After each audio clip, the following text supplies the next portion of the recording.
దేశం ముక్కలు కావద్దు, కులాల పేరు మీద మతాల పేరు మీద దేశ సమగ్రత కోసం చెప్పని కాశ్మీర్ నుంచి కన్యాకుమారి దాకా పాదయాత్ర చేసి దేశాన్ని ఒకటిగా చేసేటువంటి ప్రయత్నం చేయడం జరిగింది.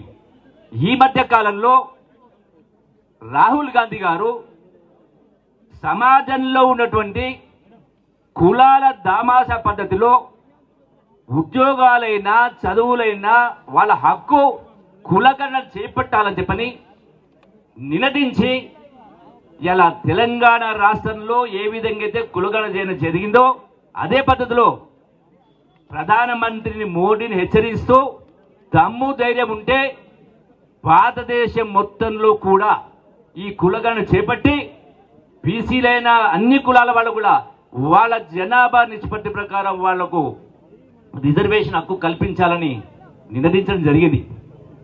ఇవన్నీ కూడా తప్పించుకోలేని కార్యక్రమాలు మోడీకి.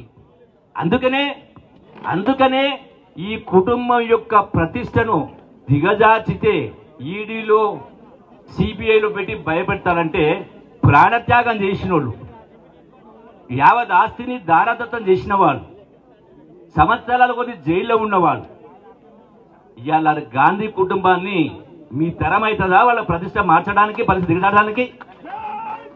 మోడీ ఇటువంటి 100 మోడీలు వచ్చినా, మోడీ ధ్వజం వచ్చినా ఈ రోజున మీరు ఏమీ చేయలేరు అనేది సుస్పష్టం.